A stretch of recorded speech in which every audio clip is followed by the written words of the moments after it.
Assalamu alaikum wa rahmatullahi wa barakatuh. Bismillah walhamdulillah wassalatu wassalamu ala rasulillah. We begin by praising Allah Azza wa Jal, and we send peace and blessings upon His beloved Prophet Muhammad sallallahu alayhi wasallam.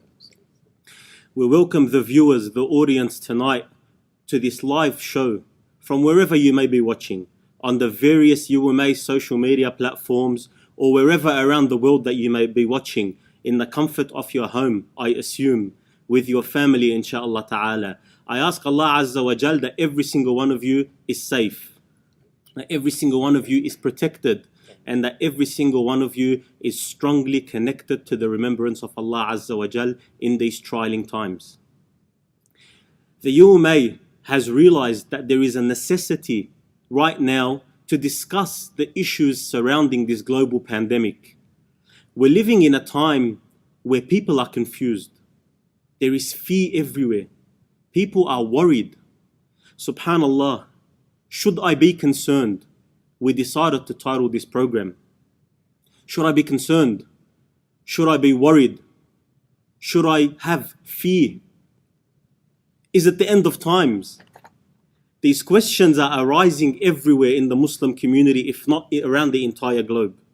People are asking these questions, and we feel as though it is extremely important to settle the minds, to settle the hearts, and give ease and comfort to the community and to the Muslim world at large.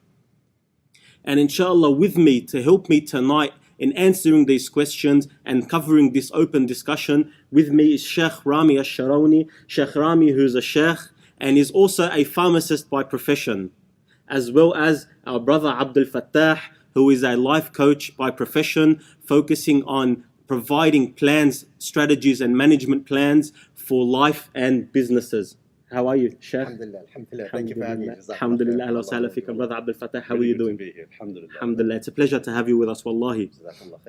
Subhanallah, COVID-19, it's not the first time we've had a virus. It's not the first time the world or the globe has seen something like this, you know. But subhanallah, in our time or in our age, we haven't faced something like this before. And for that reason, Sheikh, you find that people are confused, people are worried, you know. There's fear, akhi.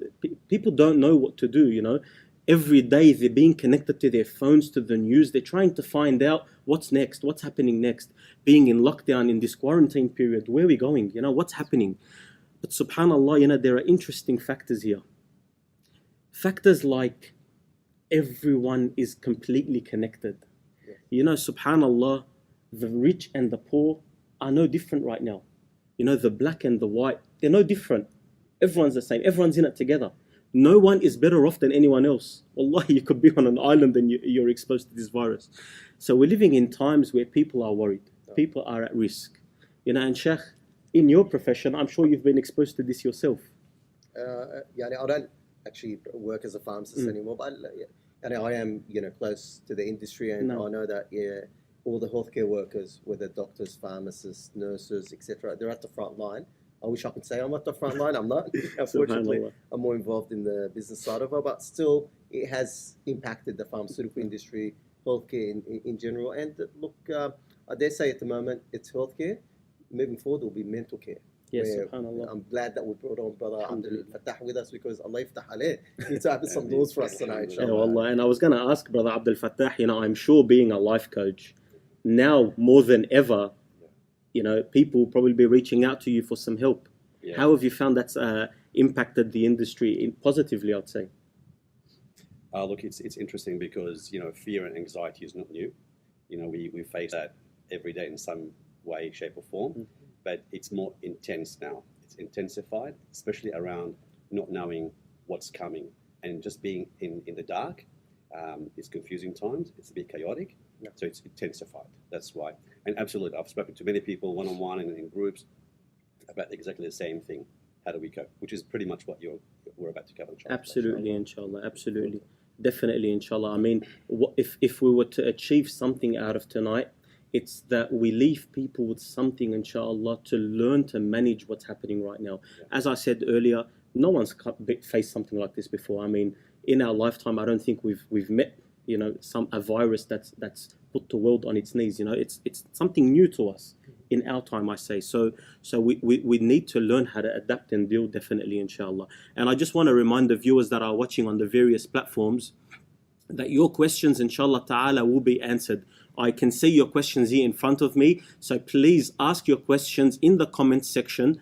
Bring them to us, whatever concerns you have, share them with us, inshallah. We don't only want to have a discussion amongst ourselves, we want to answer what questions you may have, what concerns you're facing. Wherever you are around the world, inshallah ta'ala, we'll do our very best to address these questions, inshallah, and give you the answers that you may be after. There is also an anonymous number. If you did not want to ask your question publicly, feel free to text me on the mobile number provided, and inshallah your question will be addressed in an anonymous manner. Now, Sheikh, in the Muslim community specifically, I feel like it's almost like everyone wants to be alive when those major signs appear. When we're actually encouraged to avoid, subhanAllah, we don't want to be around those times. We don't want to wish that we lived in those times, because who's to say that we're going to end up and maybe die as a Muslim in those times? But you hear so much that people keep saying, it's the end of times, it's the end of times, it's the end of... No. What's happening, Sheikh? What's happening? Bismillah, alhamdulillah, wa salatu wa salam, Sayyidina Muhammad wa ala alihi wa sahbihi wa sallam.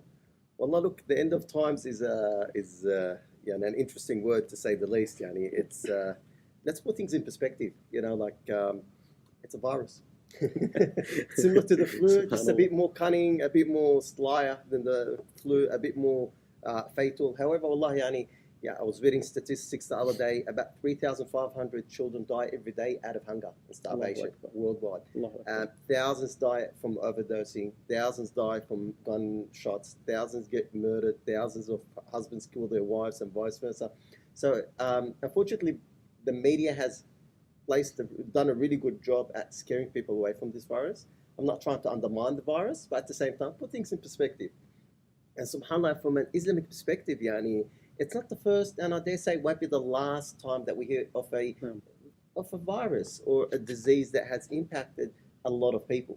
So, if we dig up Islamic history, we look at there's the Ta'un Amwas, which originated in Palestine, in a place close to Naqab, and that killed thousands of companions. Abu Ubaidah Amir ibn al-Jarrah, Mu'adh ibn Jabal, Suhail ibn Amr, etc. These are companions. They died as shuhada in this ta'un, in this disease. There was many viruses and diseases that had impacted the Islamic nation, let alone other nations. When you look at the European countries, and I think they called it the Black Death a few centuries ago, or maybe nearly 1,000 years ago, it wiped off millions of people. 100 years ago, hundreds of millions of people died. So we're talking about, it's not the first time, and I dare say it won't be the last time that we face a large-scale virus that attacks many people. What do I do as a Muslim? That's an important question. A lot of people are sort of fixated on the virus. They're obsessing about the virus, and yes, absolutely. I need to understand that being a Muslim, I'm a muwahid. La ilaha illallah. This virus is a creation of Allah subhanahu wa ta'ala. The flu is a creation of Allah subhanahu wa ta'ala. Bacteria is a creation of Allah subhanahu wa ta'ala. Allah subhanahu wa ta'ala will not, something will not harm me that Allah subhanahu wa ta'ala has not allowed it to do so. And it will not benefit me if Allah subhanahu wa ta'ala did not allow it to do so. In the hadith, the Prophet sallallahu alayhi wa sallam says, وَعْلَمْ أَنَّ مَا أَصَابَكَ لَمْ يَكُنْ لِيخْطِئَكَ. If something reaches you or harms you or affects you, it wasn't meant to miss you. وَمَا أَخْطَأَكَ لَمْ يَكُنْ لِيُصِيبَكَ. And if something reaches you or hits you, it wasn't meant to miss you. Or if something doesn't miss you, something misses you, it wasn't meant to reach you. It's all about Allah's decree. What do I do, however, as a Muslim? Do I just khalas, go and let myself go, for example, not take within that asbab? Absolutely not. I'll take within that asbab. Whether it's the hand washing, whether it's the distancing, may Allah reward my distance with you. And I think if we do that, we should. We should pass with Joe. Me and Brother Abdul Fattah, we're pretty well. Two worlds. Subhanallah. Subhanallah. So I'll take within that asbab. But do you think these asbab are protecting me? Not one bit. Not one bit. Umar al-Khattab radiallahu anhu, he was going towards Bilad al-Sham, in which the same thing, there was a ta'un, there was a virus that spread out and it killed thousands of people. So when he heard about the ta'un, people told him, Ya Umar, don't go. And some people told him, hey Umar, are you scared? What about the qadar Allah? What about qada and qadar? So he said, نَفِرُّ مِنْ قَدَرِ اللَّهِ إِلَى قَدَرِ اللَّهِ وَمِنْ قَضَاءِ اللَّهِ إِلَى قَدَرِ. This is the true understanding of the deen. I take within the means. I wash my hands. Well, I'll go get sanitizer. I don't fight with people over toilet paper. I'll do all those things. However, my heart is with Allah subhanahu wa ta'ala, because He is the protector.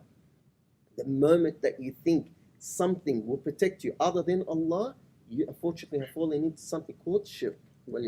If you think that a blue thing hung over your neck, you think Ayatul Kursi, you think wallahi hand sanitizer, you think a face mask, you think anything other than Allah will protect you, unfortunately you've slipped into the darakat al-shirk wal-'iyadhu billah. So we need to be mindful. So as a Muslim, I do the right thing.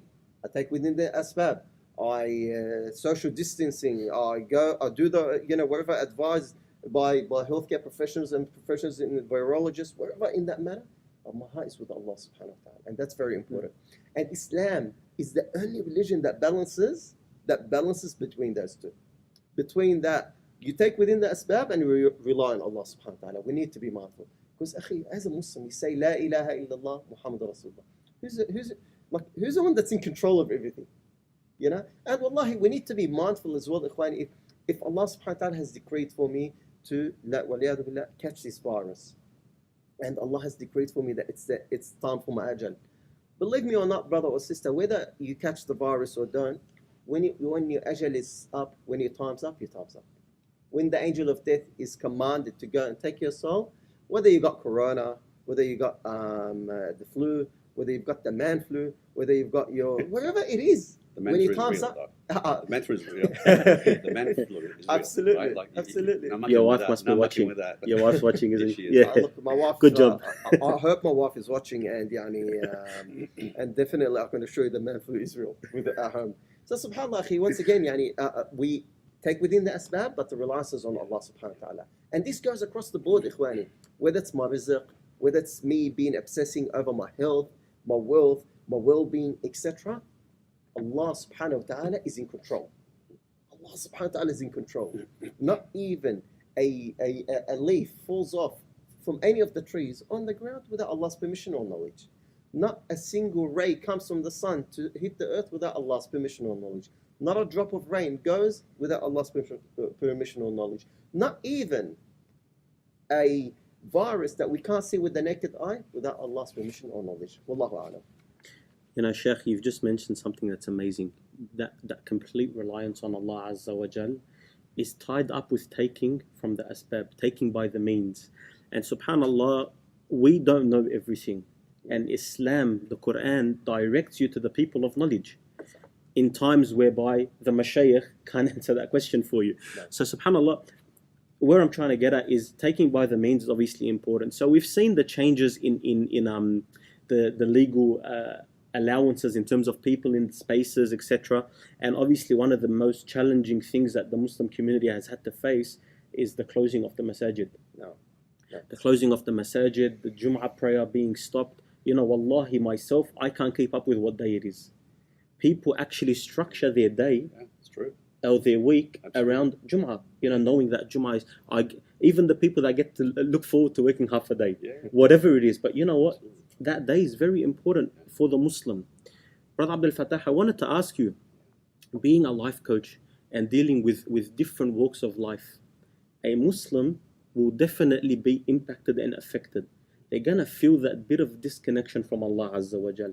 Now, something that's really important to you, if it's taken away from you, there's going to be a gap. How can someone address or deal with something like that? So Sheikh Rami, he gave us the cream of the crop, right? Like the cream is basically is complete reliance on Allah subhanahu wa ta'ala. So if we break that down, and this is the purpose of this discussion, what does that look like? What does it mean? It's very important for us to understand from a psychological perspective. You really have to understand your weaknesses, right? The human being is weak. The human being is weak. We can make mistakes. We can have fear, right? We can face anxiety. And it's when you realize that I am a weak being, I'm not an angel where I don't feel these things. Allah has created me this way, right? So it's very important for us to allow ourselves to grieve. If there's grief, feel the grief. Feel it. If you need to cry, cry. You need to talk to somebody, talk to somebody. Okay? You need to reconnect. Don't try and move away from that and deny yourself that right. It's very important to understand that, yeah? And then once you've done that, when we look at, okay, how do we reconnect with Allah subhanahu wa ta'ala? Sayyidina Muhammad sallallahu alaihi wasallam says in a hadith, more or less, the meaning is Iman fluctuates. It goes up and down. And I think, even myself, I find sometimes myself like, what's really happened? What's going on? Right? And I catch myself. But it's very important for us to put things in perspective, like the Sheikh said, and we're going to break this down a bit more, and what that looks like, what that means, put things in perspective. There are, it's interesting from a mindset perspective, there's questions that self-talk, this thought patterns. We really have to be self-aware so we can catch that thought process so it doesn't, drag us down, so we can maintain a healthy lifestyle. Yes, subhanAllah, Allah mentions something amazing in the Quran. He mentions the ayah, وَلَنَبْلُوَنَّكُمْ بِشَيْءٍ مِّنَ الْخَوْفِ وَالْجُوعِ وَنَقْصٍ مِّنَ الْأَمْوَالِ وَالْأَنفُسِ وَالثَّمَرَاتِ وَبَشِّرِ الصَّابِرِينَ. The first one I wanted to touch on is fear. We will surely test you with fear. In the end, Allah subhanahu wa ta'ala says, give glad tidings to who? The patient ones. The patient ones. Yeah. Recognizing that this is a test is very, very important. Sheikh, when I recognize that something is a test, how much does it actually benefit me in dealing with it as opposed to not understanding that it is a test? No, barakallah fiik. Well, subhanallah, yani, Akhi Umar, you've struck the nerve there, because we as Muslims, the way that we look at life in general, it's a test. وَالَّذِي خَلَقَ الْمَوْتَ وَالْحَيَاةَ لِيَبْلُوَكُمْ أَيُّكُمْ أَحْسَنُ عَمَلًا. So he's the one that created death and life to test you who amongst you is better. And subhanAllah, we'll be, bi'idhnillah azza wa jal, sitting down in Jannah, bi'idhnillah azza wa jal, having a chat one day and saying, remember that coronavirus thing? You remember that? Remember this? Remember that? Bi'idhnillah azza wa jal, may Allah subhanahu wa ta'ala, the one that gathered us in this gathering, in this masjid, inshallah, for his sake, gather us in the Jannah, bi'idhnillah.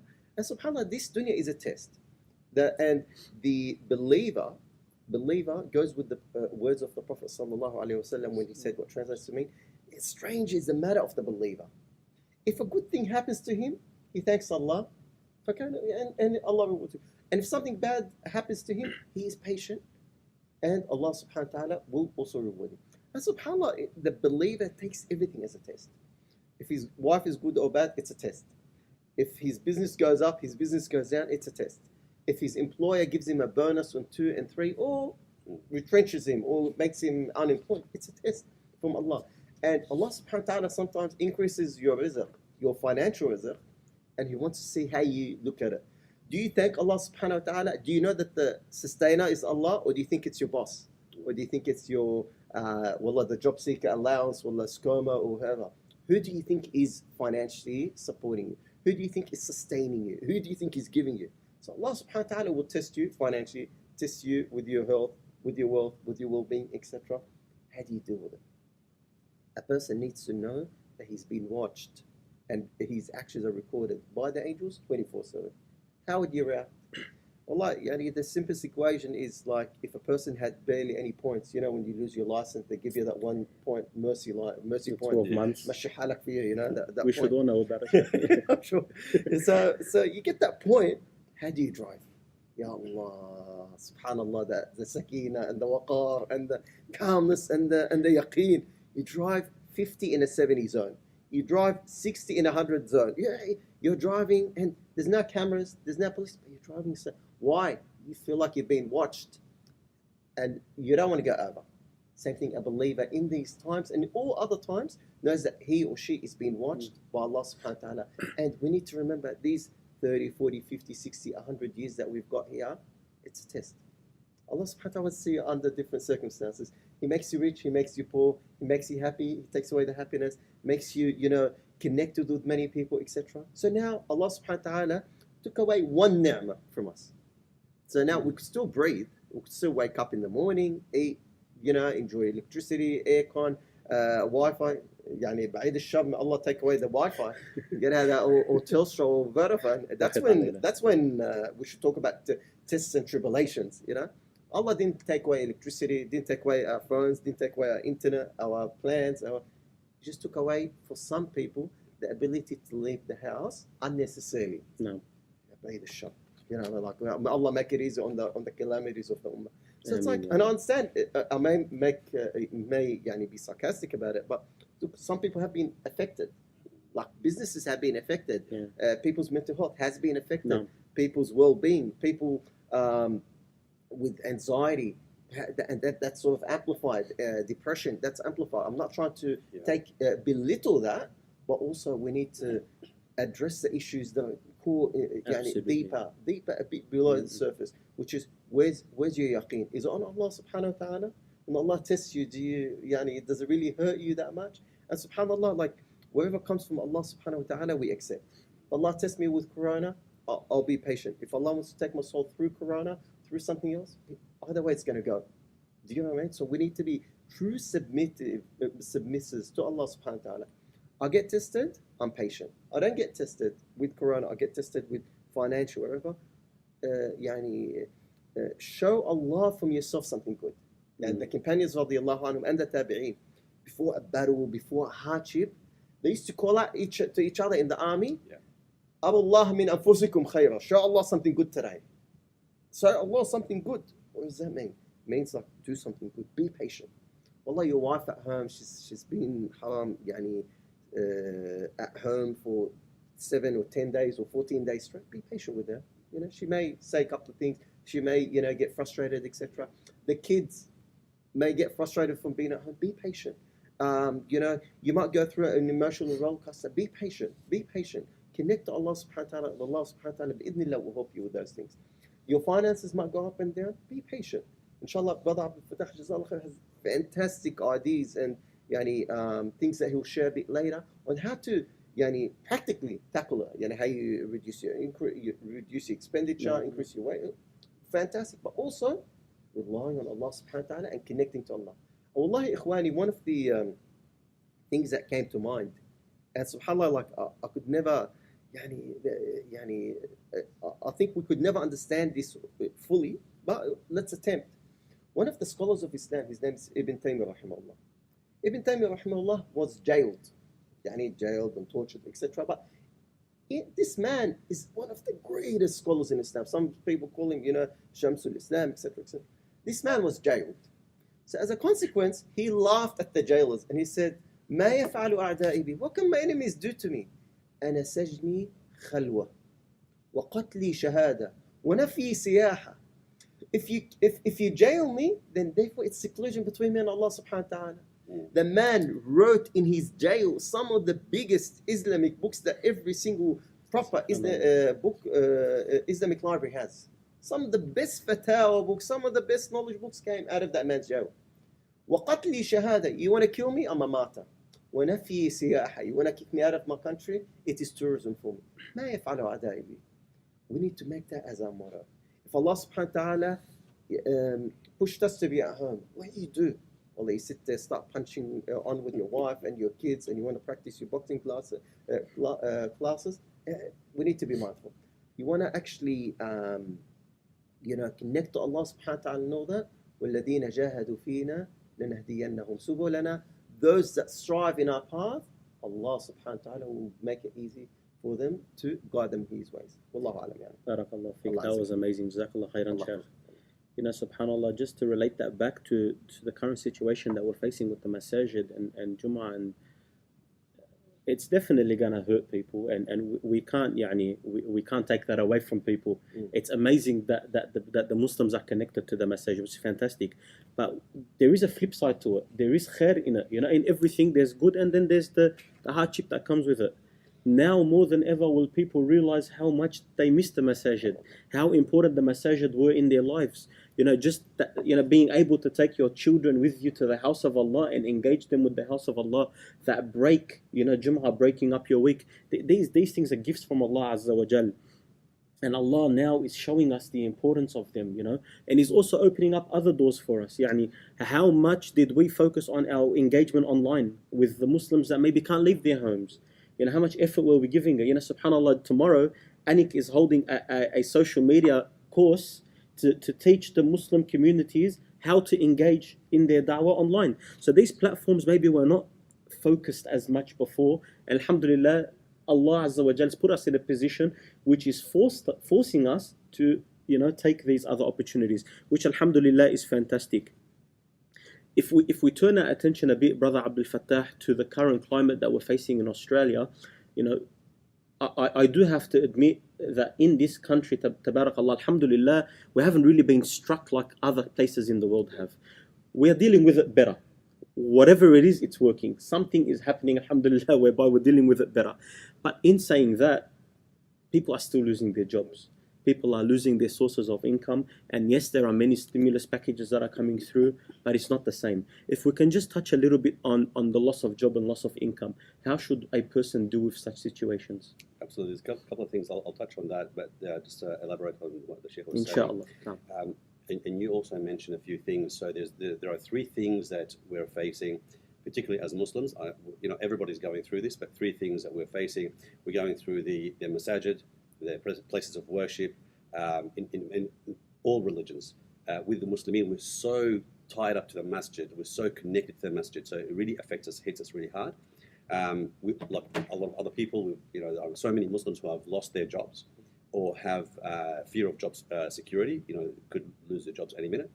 And also the third thing that is an issue is isolation, social distancing, isolation. I mean, a lot of our cultures, rely on. When I saw Sheikh Rami, I miss the hugs, man. I miss the hugs, right? So how do we deal with that? I think, just to clarify, we did not hug. We didn't hug today. And that's what I'm saying. I miss the hugs. That's not even a joke, yeah. Like no, we are true. A social community where absolutely. It's like it's real. Questions are coming through, inshallah, and we'll talk about that. Absolutely. So yeah, thank you for clarifying that. I missed the hug, but we didn't, and it was awkward. It was strange, right? We know each other for what, over 20 years. We've known each other, right? And to just skip our distance and say Assalamu alaikum, that was very awkward.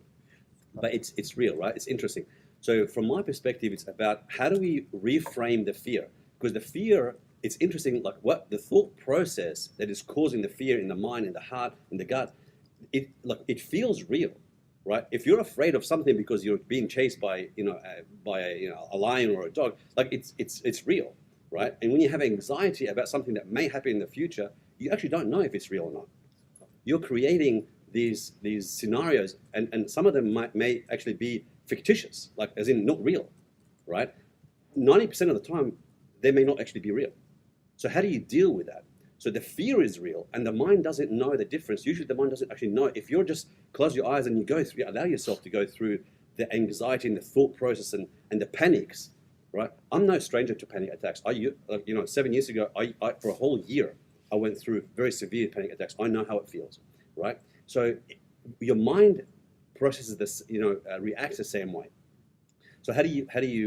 So there are different strategies we're going to be talking about, but in terms of closing the masajid, why is that an issue? Because it's a place of worship. It's a way we connect. It's a place where we find peace and solace in the worship of Allah subhanahu wa ta'ala. We know there's malaika, are in the masajid. There are various places, special places on earth. Social isolation. Why is that? Well, a lot of us are kinesthetic. A lot of us love connecting physically, right? Islam puts boundaries around that, but it allows some things, does not allow some other things, right? Where it does allow it, we love that. I love, outside of this COVID thing, I love giving Rami a hug. We just met. I'd love to just shake your hand and give you a hug. I can't. But a lot of us have needs for that, especially children. Everyone is different. Let me just clarify. Everyone's different. Not everybody needs the hugs. Not everybody needs the kisses. But particularly children healthy children do need to connect physically. Haniyya, exactly. That's and usually they get it more from the mum. Unfortunately, men, we don't know how to process that. A lot of men do not know how to deal with their stress. We don't know how to deal with our emotions. women are created, generally speaking, are created better to adapt and connect and deal with it. Okay, but if we come back to, okay, well, what do we do about it? There are different things, and at the end we're going to inshallah end with about 6 strategies between myself and Sheikh Rami, inshallah. But very important to understand, like you started off saying, the context, right? Let's put things in perspective. So let's identify, this thing we're going through is not unprecedented. It's not something that's never happened before. It's happened for generations before. For us, we may not have experienced something in our lifetime to this scale, individually and globally, right? But we all go through stress. No. But what's interesting is, and if you study history, like Sheikh Rami was saying, if you study history, it's really 90% is mindset. If you can reframe and change the meaning of what's happening, you can better adapt and better deal with it. Literally. Because if I keep thinking, I'll tell you something, I'll share with you a story, right? When I was about 7 years old, one day it was in the evening, I was walking in the corridor, and the living area, I walked past the living area, and I swear to God, I believed I saw a ghost. I freaked out. I started shaking. Honestly, like, it was like, for me, the fear and my body started to react as if it's real. And when you're kids, everyone talks about ghosts and stuff like that. Lucky he was 7, Sheikh. I was 7. Lucky. It wasn't recent. Okay? I won't tell you what happened recently. I'm just kidding. 7 years old, right? So I honestly thought, and I was really, really frightened. So I went, my uncle stayed with us at the time, and I ran to my uncle and said, like, I'm really scared. And anyway, he got it out of me. I said, I felt silly. I felt really silly about talking about it. And I was a child. And I said, managed to say, I think I saw a ghost. So here's what's interesting. He actually took me by the hand. I said, no, I don't want to go. He said, just come with me. I'll protect you. We walked to the living room. He turned the light on. He said, where is it? It actually turned out to be like some sort of reflection of light or something. My mind didn't know how to process it. So it just created scenarios. It created something that's fictitious. But my body and my mind reacted the same way. Okay? So let's put things in perspective. Okay? So what happens now? People losing their jobs is real. Like, you know what I mean? It doesn't matter how much I go, well, I've got to think positive, right? Iman and connection to Allah subhanahu wa ta'ala and reliance on Allah absolutely helps to stay positive. But then, okay, what do we do? What's interesting is, if you study people who are successful in terms of business, in terms of spirituality, in terms of social, in terms of whatever they do, if you study their lives, you will find that they were able to look at the current situation. They also felt the fear, but look at the current situation and give it a different meaning. Most recently in our lifetime, in 2008, right, there was a global financial crisis, GFC, right, 2008. Economies were collapsing, there was a decline, there was a big recession, correct? Anyone in business understands these things. People lost their jobs, businesses went out of business. It was a disaster. Do you know that there are at least 20 businesses that were started in 2008 to 2010, when the economies were still trying to recover? In that 2-year period, so many companies that are worth billions of dollars today were started at that time. Everyone's panicking, everyone's stressing out, people were killing themselves, suicide rates went up. Some people saw opportunity. It's like, man, I've got to take it up now. I lost my job. What am I going to do?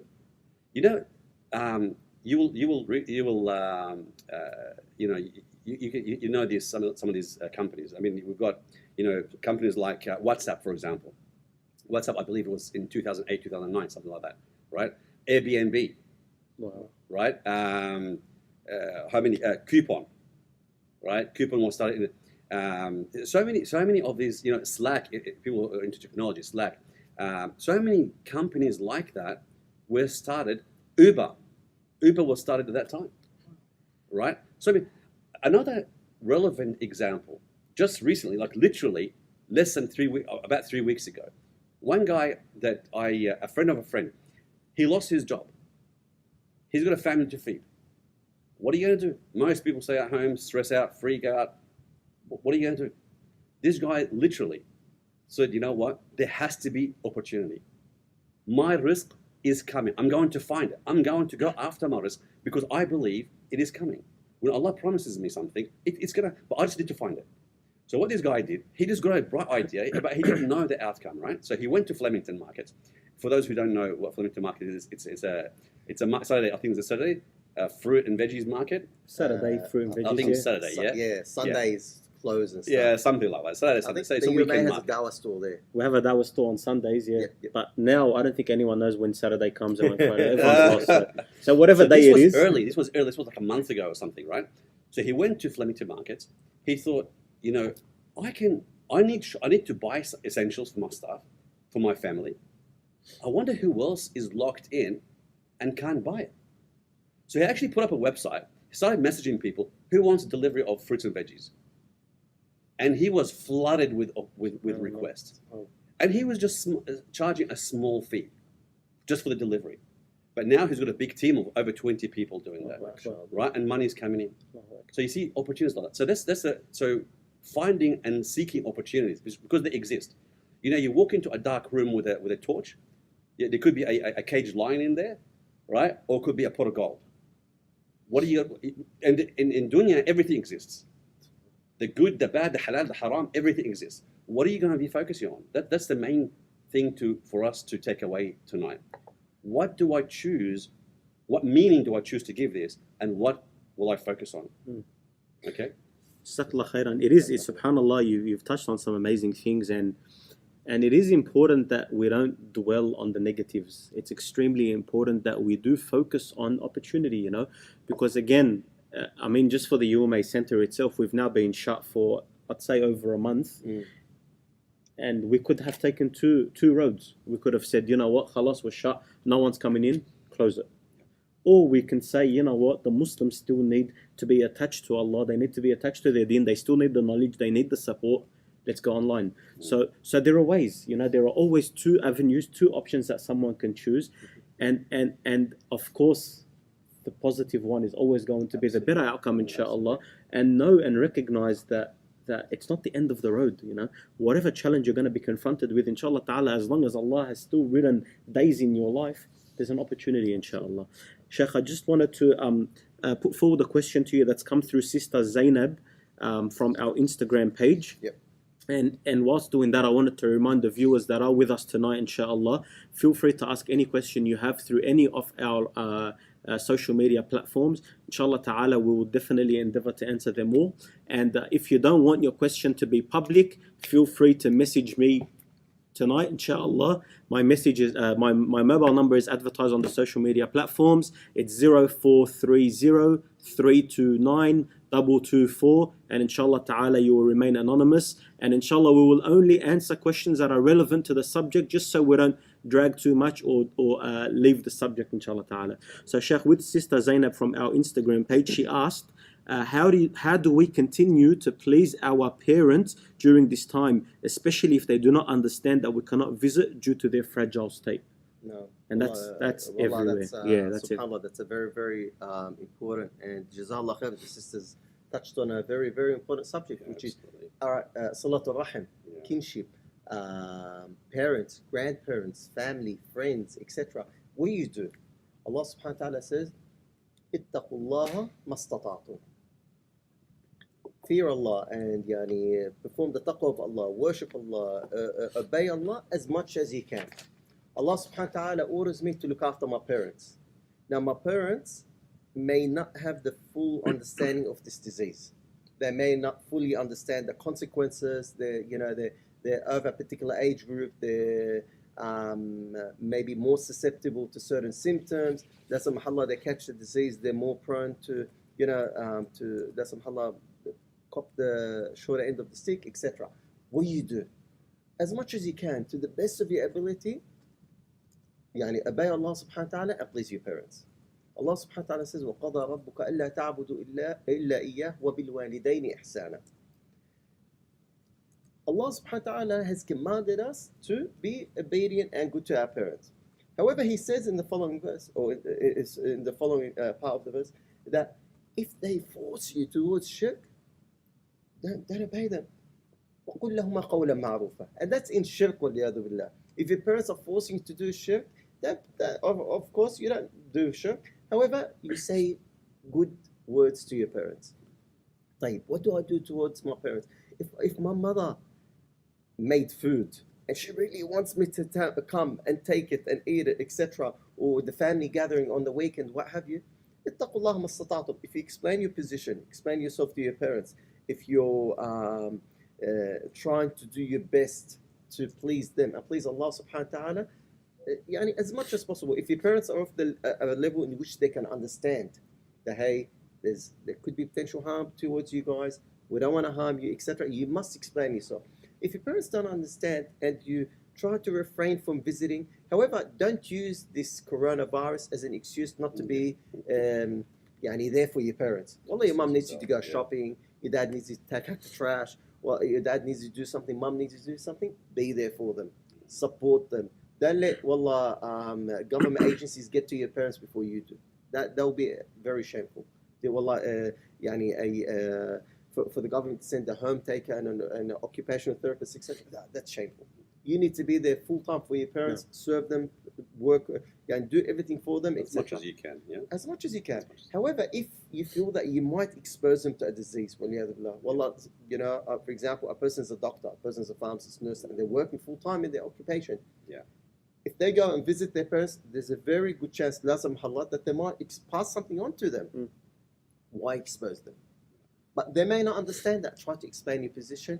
Express your love. Express your gratitude. Express that. However, do it to the best of your ability. Some people don't use this corona virus thing and social distancing and, you know, the lockdown as an excuse not to connect. And also use the other platforms. Yeah. So, okay, wallah, you've got Zoom. Yeah. You've got WhatsApp. You've got Woolworths. You know, there's many ways to actually connect to your parents. You know, wallahu ta'ala alam. That's excellent, Sheikh. Jazakallah khair. And I think it makes perfect sense. Yani, if your parents are dependent on you, don't leave them alone. Absolutely. But in the same time, if you're a family of 6, don't go 6 of you to the house. Yani, go support your parents, give them the support they need, but don't drag your kids and make a big hurrah, and then your neighbors are gonna, you know, because let's face it, if I know my neighbor has encountered someone with COVID-19, well, I don't want visitors coming to his house. I'm going to worry. Yeah. So let's be smart. Let's be wise. Let's be good, caring Muslims, because the neighbor also has rights. You know, and subhanallah, yani, it's a phase that's going to pass. It's a phase that's going to pass. So we need to be wise. We need to be smart. Act in an appropriate manner, and don't put yourself in trouble. You know. Absolutely. And the thing, subhanallah, about this specific virus, which I think leads to a lot of stress and anxiety, etc., is the fact that you don't know that you have it for a good 14 days. So, wallah, you can be someone that works at a masjid, you know. You all go home. Maybe his cousins come over, or he goes to Woolworths and shops, and whatever it may be. And you may come and encounter someone that maybe is carrying the disease. Then you go and visit your parents. It's not, we don't know yet, and you don't get the symptoms you may not even get the symptoms. So that's concerning. I just want to cover something on that. That's a really good point, because I actually struggled with that in the beginning. When information was coming out, it's not clear. There's a lot of chaos. If you remember, a lot of confusion. People were saying, "Oh, you need to stay," and this was like weeks ago, right? When it was first being publicized, and people were saying, "Oh, look, it's just another flu." And then we had laws and orders to say, well, you need to distance yourself physically. You need to make sure that you maintain good hygiene, which in Islam we always have that problem. Alhamdulillah. But we had to also take extra precautions now, right? And it was interesting because when I was really trying to implement all that. But people were struggling to actually get it. Like, they were actually struggling to go, we're not going to shake anymore. Like, we're not going to hug. You know, I know. You know, many of my friends were like, what do you mean? Like, no, hold on. It's not just about the fines. It's not. It's like, I'm actually doing you a favor. That's right. And I'm doing myself and my family a favor. You get my point? And we really have to be. You're going to have to struggle first. If people make fun of you, it's okay. And many did. Look, it happens. It's tough. Everywhere. It's tough. Everywhere. You know, when you do things differently, and you believe in it, but you do it, and it's different to what everyone's used to. You know, sometimes you'll be mocked. You're a gharib. You're a gharib, right? You'll be mocked, and people will laugh at you. Eventually, they'll come around. They'll go, "Wallahi, you were right. No. You were right." And that's subhanallah. Yani, we say that even here. Yani, we work at a community center where, man, I see this guy more than I see my children. You know, now I have to keep my distance from you. You know what? The reality is, I have to. But now it's a different way. Now it's a different way of conducting our life. The question is not how will we survive this. It's really important for the viewers to get this particular point. It's not how are we going to survive this pandemic. No, it's how are things going to be different? How are we going to move on with the world post this, right? How are things going to be different? It's not how we're going to survive. We are going to survive. You do the right thing, we'll survive. We'll be fine, right? But how will things be post this? How will my business be? How will my family be? No. So going back to what Sheikh was saying, Sheikh Rami, about the question, I can't visit my parents. You know, almost every day I video conference my parents, my mum, right? My mum has to, I have to talk to my mum every day. Okay, cool. So now it's like, and then she passes to my dad. And it's all via video conferencing. If they need something, I go deliver it. Because we're not in complete mandatory lockdown. So I'm allowed to leave the house if it's essential, right? And that for me is essential. I'm going to make sure I deliver something to my parents if they need to. So that's very important. So we use things like technology now. So how will things be different? That's the question. How will things be different? It's not, oh, well, I can't visit my parents. Well, how can I connect with my parents in a different way? Like Sheikh said, there's many technology platforms. There's Zoom, there's WhatsApp. There's so many different platforms. You can do that. At least call them. But you can use video to chat as well. Barakallah fiqh. That's an interesting take on that, subhanAllah. And it's, at the end of the day, it's about having that positive mindset. It's about maintaining that positivity and finding ways to work around the problem at hand. Because yes, there is a problem. Yes, it's real. And we don't undermine it. But let's live with it. Let's accept it. Let's accept that it's there and live with it, inshallah. Yeah, exactly. And inshallah, I know towards the end of this conversation and this discussion, we're going to leave the viewers with 6 important tips. And I know a question has come through regarding people actually asking about some tips on keeping a healthy mind, which inshallah I'm going to leave to the end because that is going to be our focus point and our take-home message at the end. But a few other questions that have come through, Sheikh, which I think I can probably pair up in one for you. So a question's come through from brother Abdul on Facebook. In regards to Friday prayer, I work away from home and live with Muslim brothers. Alhamdulillah, is it best to give a short reminder between us and pray Jama'ah together? Obviously, we have the rukhsah, but brothers, as we mentioned, are very connected to Jum'ah. No. What's your advice or take on that, Sheikh? Wallahi, I have to confess, to me personally, it's a very, very tough question. Salat al-Jum'ah is one of those things that I'm very, very passionate about. Yani, it's actually one of the most passionate things in Islam for me. Like, I find myself connected to. Yani, Islamically speaking, if you choose to take within the rukhsah, la haraj alayk. What does that mean? Means that if I am I'm working, I'm at home, etc., I'm not out and about and what have you, and I take within the rukhsah, I just pray 4 rak'at for dhuhr, wassalamu alaikum.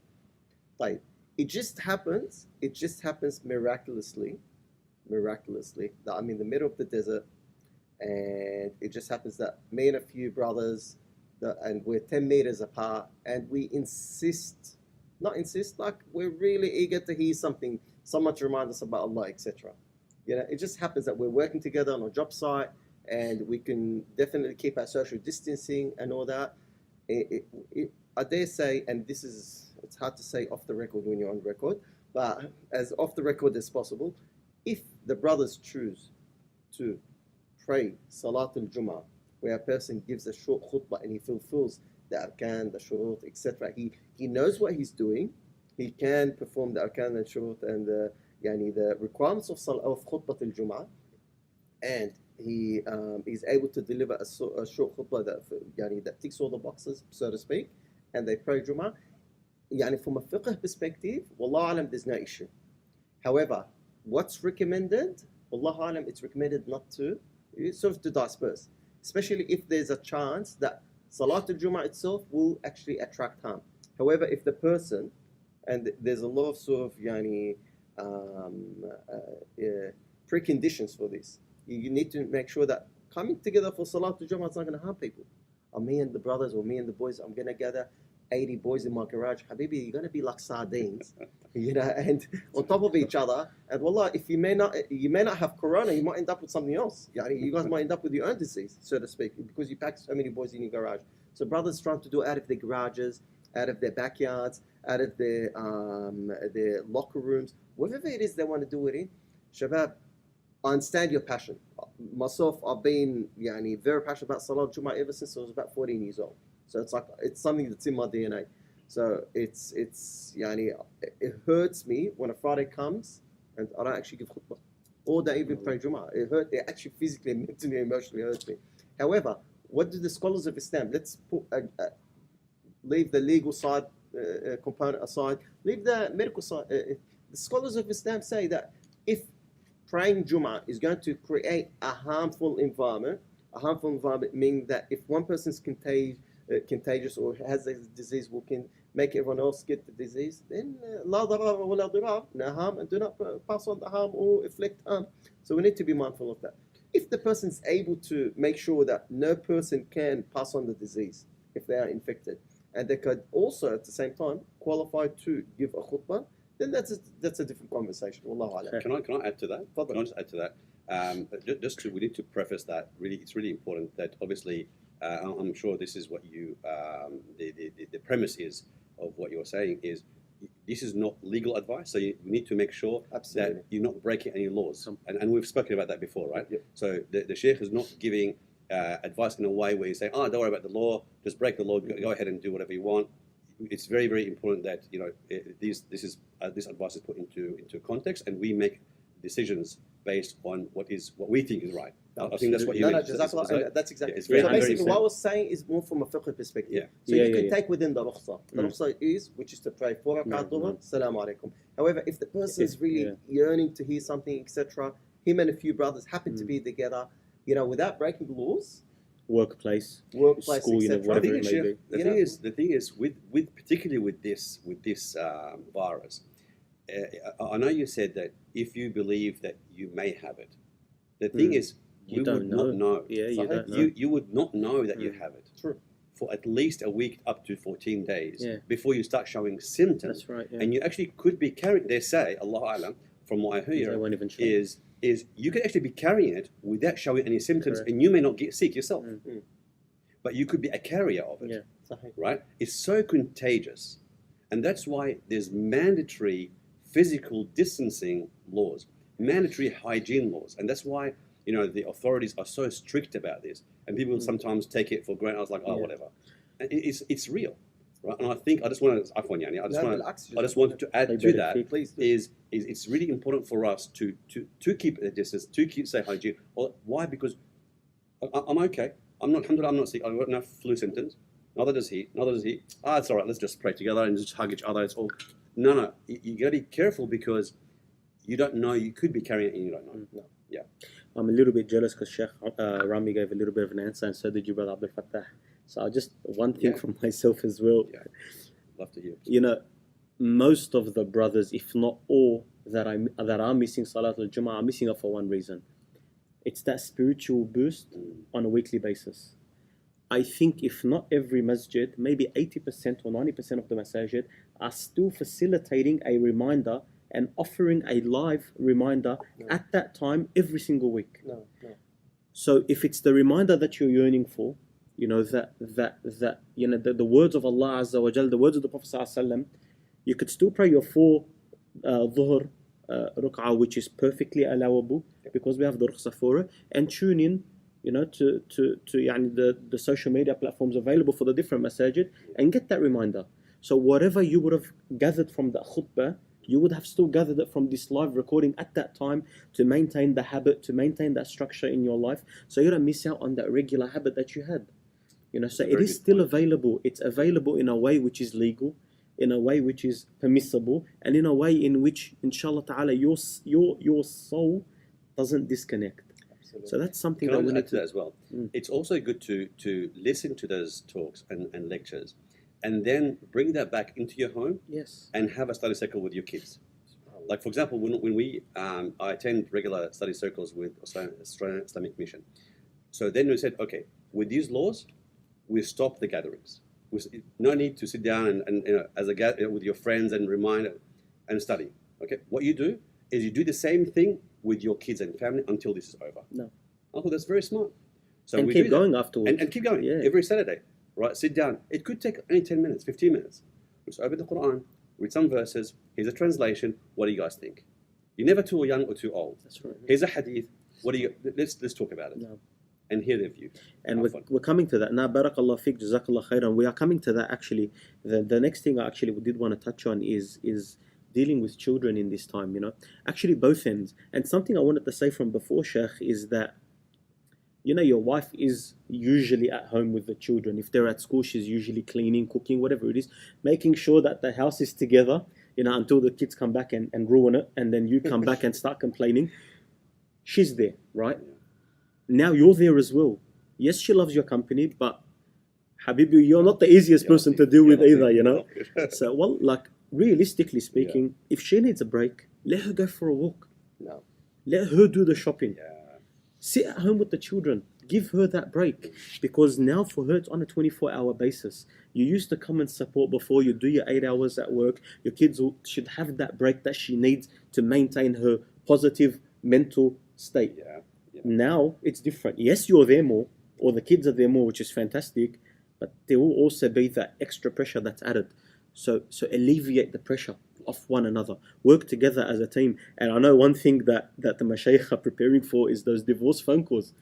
And it's not even a joke. It's actually something that I think it was in Italy. I can't remember which country it was that it spiked. I heard in China it spiked. China, like wherever it is, I can guarantee you it's everywhere. it's coming. Everywhere. It's coming, subhanAllah. But it's a reality. But And this isn't a joke. because You know? this exposes deep-seated problems that we already have.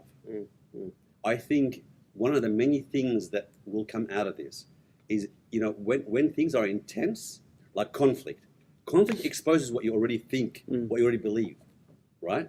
That's why conflict is not a bad thing. And problems like this is not a bad thing because it exposes. And when I realize I have an anger problem, let's say, I can't talk to my wife, for example. I have a problem, I can't stand my kids. That's interesting because I need to go, okay, well, what's really going on for me? Where did this come from? I've got to do something about it. I can't just ignore it. It exposed a problem I already have. What can I do about it? If we touch on children a little bit now, we've spoken a bit about the parents and maybe how they can help one another. Obviously, a little bit, but still enough, inshallah. Children also have a lot of time on their hands now, and they're being left to study at home, which I don't think is going to happen. And subhanallah, if the parents, and look, it's going to happen, but not. It's not going to be the same as every kid attending school. Let's be real. If the parents were up for homeschooling, their kids won't be at school, right? Some parents can't even speak English. So they can't even actually educate them. The mother can't educate whilst the father's at home, at work. So look, these issues are there.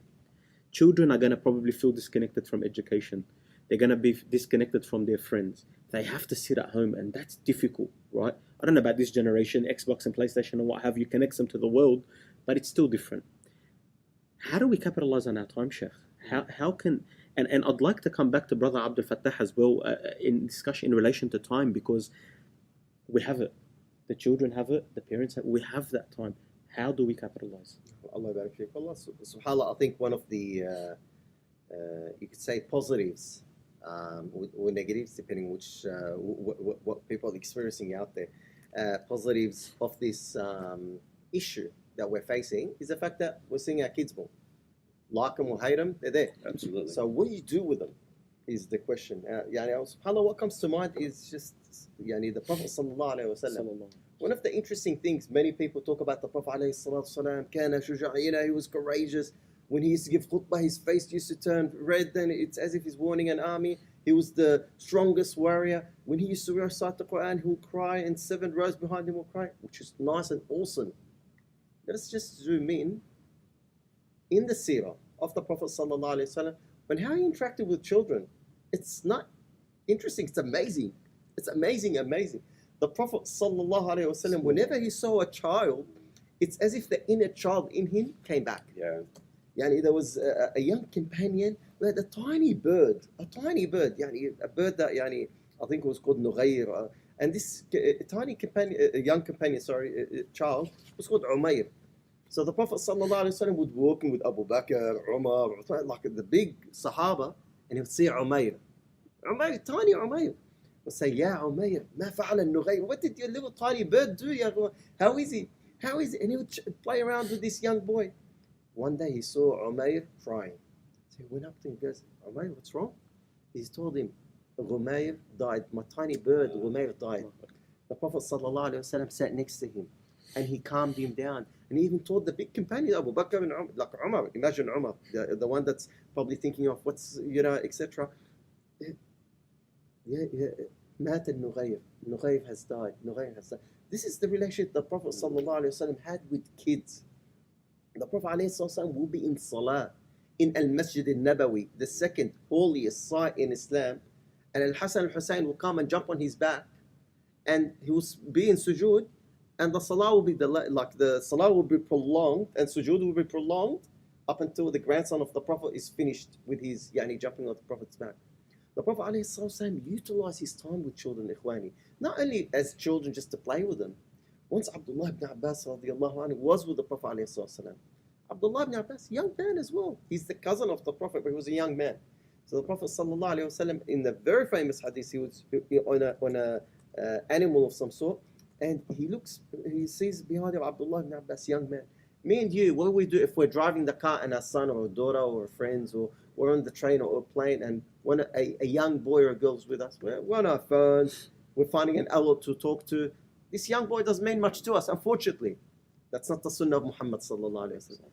The Prophet alayhi salatu wasalam looks at Abdullah ibn Abbas and goes, Ya ghulam, inni u'allimuka kalimat. Young boy, young man, I'm teaching you words. He grabs his attention.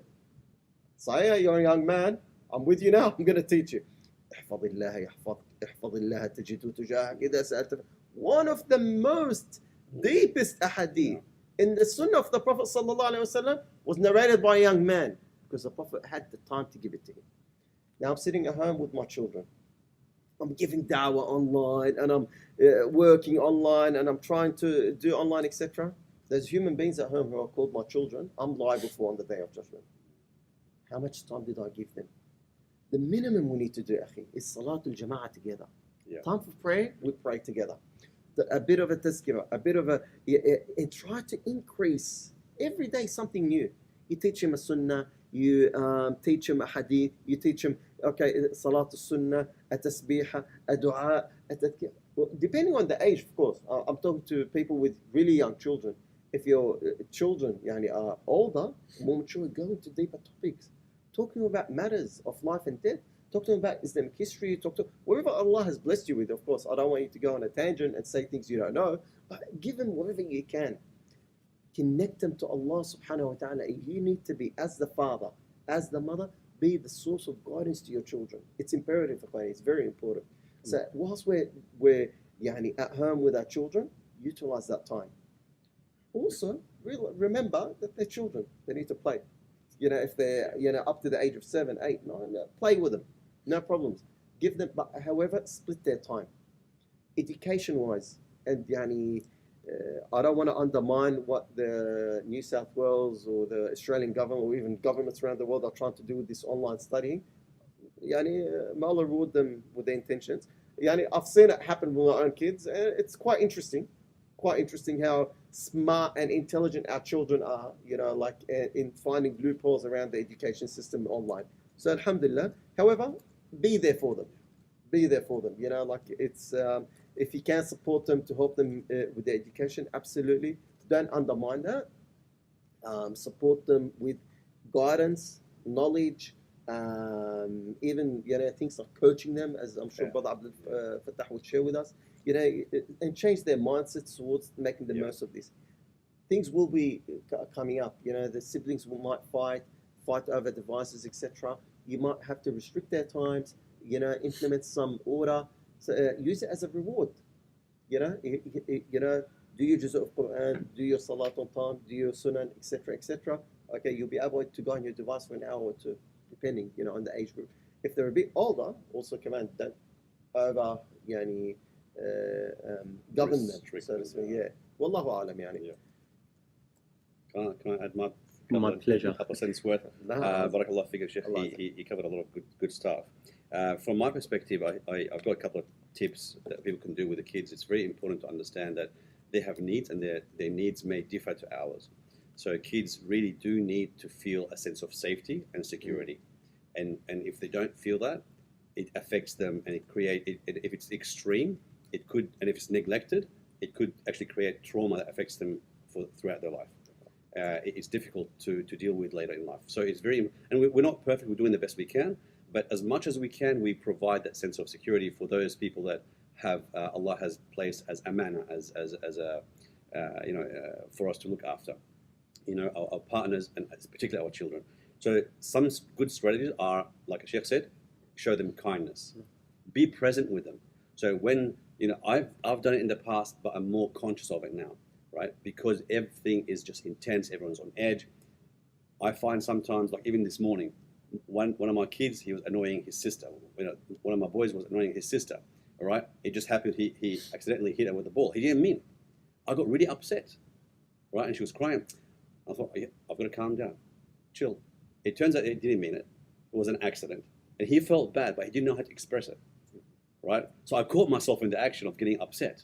Right? Alhamdulillah, I don't hit my kids, but I stopped and I said, like, instead of shouting at him, I said, okay, Muhammad, what's going on? How come? And he explained himself. Right, so I had to say, okay, Jazakallah khair, Baba, thank you, Habibi. I went to my daughter, are you okay? So show them that love. Make time for them.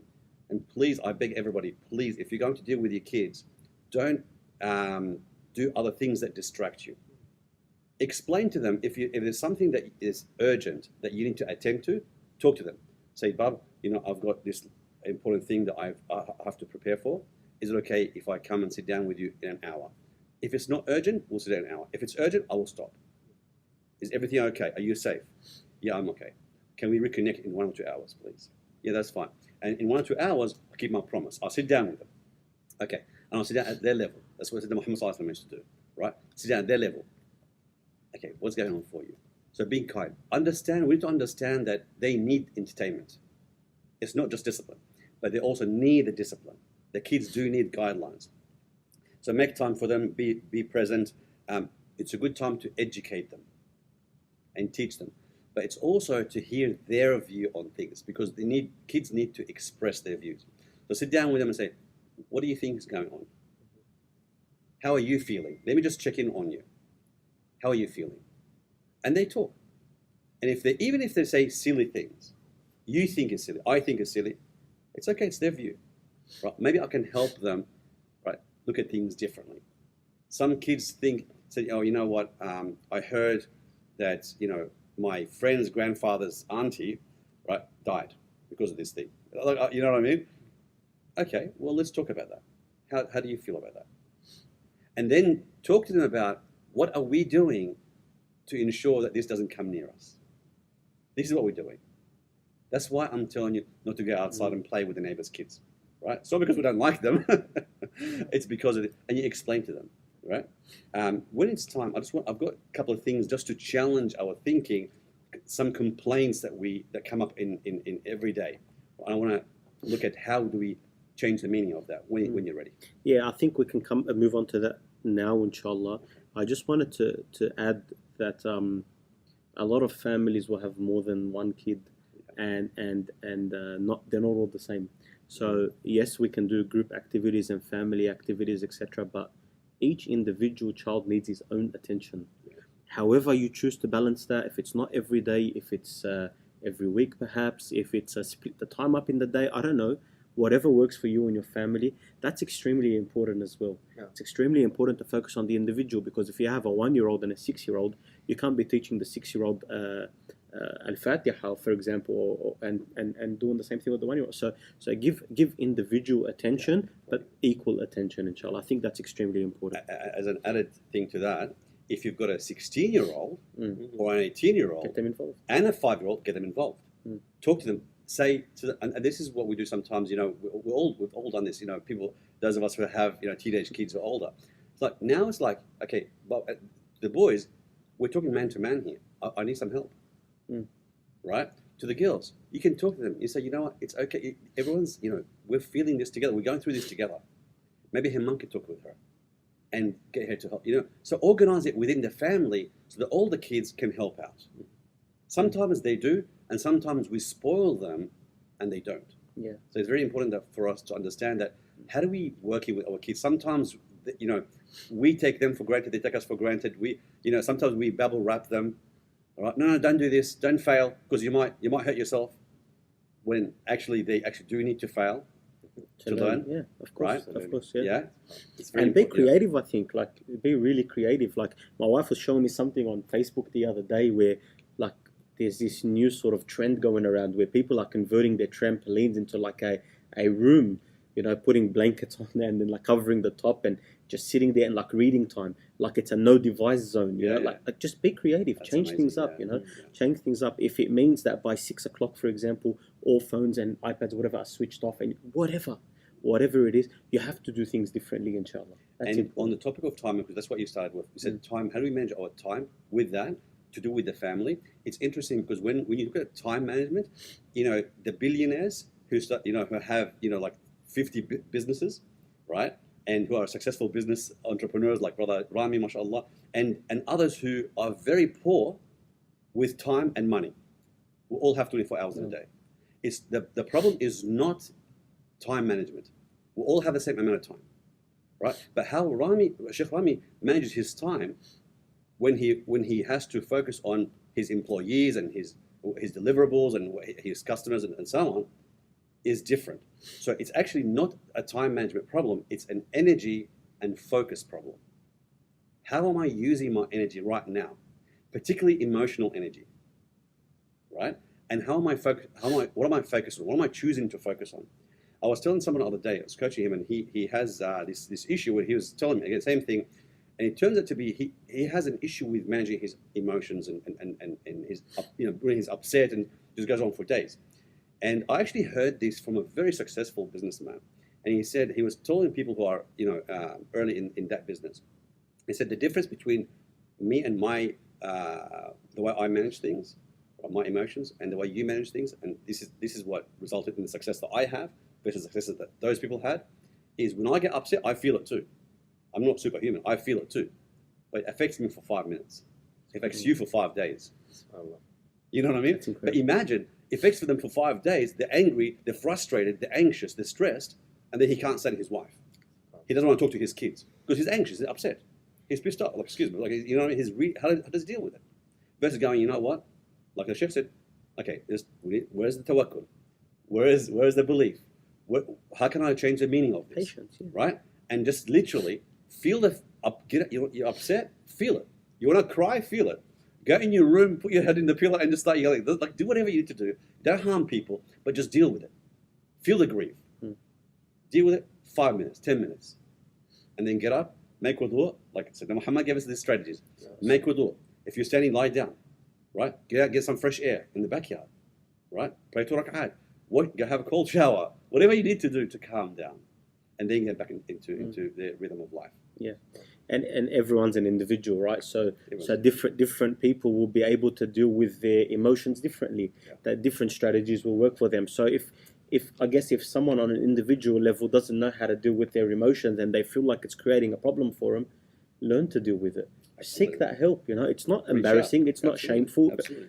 It's actually the opposite. It's what may save your family or your relationship, not only with your family but with Allah Azza wa Jal, because anger is the door to many other factors that can come through, And anger, by the way, if you look at the underlying problem in anger, a lot of the times it's actually fear.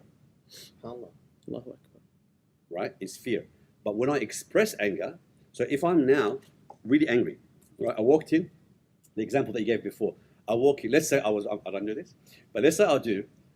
I walk in, the wife is with the kids and everything's upside down and the clothes is not done and I'm angry, I had a bad day at work and I walk in, I start yelling and one of the kids it just runs and I get really angry, I get frustrated, I might even get like violent. Why is that? Okay, there's an underlying anxiety about something, there's a fear about something. What is it? Ask myself, what's really going on for me? And you know what people try and do when they're angry and they're violent like that, or there's different levels of obviously of violence, but they actually try and control their surroundings. They try and manage and take over and control the environment around them. That's why they get angry. But really, you have absolutely no control. We have to understand this. You cannot absolutely control others. You can only control yourself. Even then, you can't control everything. You can't control, like you can't stop breathing. You can't stop your heart from beating. You can't stop everyone going to the toilet. Excuse me. You know what I mean? There's things within you can't control, but you can only influence others, because the concept of absolute control is actually a delusion. It's not real. And if I am thinking I have to actually get violent or yell or hit or act like that, behave like that, it's actually delusional. I'm lying to myself. Yeah. That's amazing, subhanAllah. And I've actually never heard it like that before. I've never heard it. It makes sense though. Of course, yeah, subhanAllah. You get angry, and sometimes we all get angry. And sometimes you actually dig deeper. Yeah, and I never thought of it at that, mashallah. SubhanAllah. Allah barik fiqh, brother Abdul Fattah. May Allah reward you. I think now, inshallah, before concluding the discussion, if we can move on to these key take-home messages that yourself and Sheikh Rami have prepared. I know there's about 6, inshallah, that are sort of split up between the both of you, inshallah. So I'll pass it on. Before I just want to spend like a minute. I just want to challenge, and this is what I do when we give talks, right? Like you really have to challenge people's thinking to make it practical. No. If you just deliver and people go, okay, consume the information, but then you challenge people. No. So I want people to really think through these things with me. Okay? So I put it out there. I'm going to ask the 4 questions. These are common complaints, right? And I just want to give like a few seconds people to just maybe type some comments and engage with us and tell us how can they change the meaning of this. So here are the common complaints, okay? Common complaint number 1 is I'm stuck at home. I mean, we've all heard this, right? I'm stuck at home. What can I do? This is horrible. Another complaint is, oh my God, I might get sick. What happens if I get sick? Another complaint or fear is I'm going to run out of essential items. Hence the hoarding, hence the panic buying and things like that. Another complaint or fear is I cannot shop. What if I can't shop? Everything's going to close. Right? So they're the 4. I'm going to read them again. And if I can get the audience to maybe just help us, because I've got the answers here, but I don't want to give the answers just as yet, right? It's a different way of thinking about things. So the common complaints and the fears and the anxieties that people at the moment are talking about is, I'm stuck at home. I'm afraid. I might get sick. What if I get sick? That's number 2. Number 3, I'm going to run out of essential items. That's real. What if I'm stuck at home, I can't get out, and I run out of toilet paper and food and and napkins and water and stuff like that, right? What happens then? And then the 4th one is I cannot shop. Everything might close. So they're the common fears and complaints. The question is, if we can get the audiences just to maybe type in a different way of looking at things, because that's what we hear about, right? We're talking about tawakkul. We're talking about real strategies, which we'll share with them. There's 6 strategies that Sheikh Rami and myself put together. And how do you reframe that? How do you reframe that? What different meaning are you going to give these 4 things? And there could be more, but we'll just stick with 4. All right? Do you have any answers so far? Not just yet. Okay. Can I have a... Yeah, you can have a squeeze at this. Inshallah. So the first one is, I'm stuck at home. So, and subhanAllah, like the stuck at home one's actually quite interesting. Yeah. And I think we as human beings, we get complacent about the ni'mah of Allah subhanahu wa ta'ala, and a lot of times, and I'm very guilty of this, we only appreciate a ni'mah once you lose it. Once it's gone, yeah. Once it's gone. Yani from the biggest thing to the smallest thing, from a loved one, may Allah protect all our loved ones and our family and our children and etc.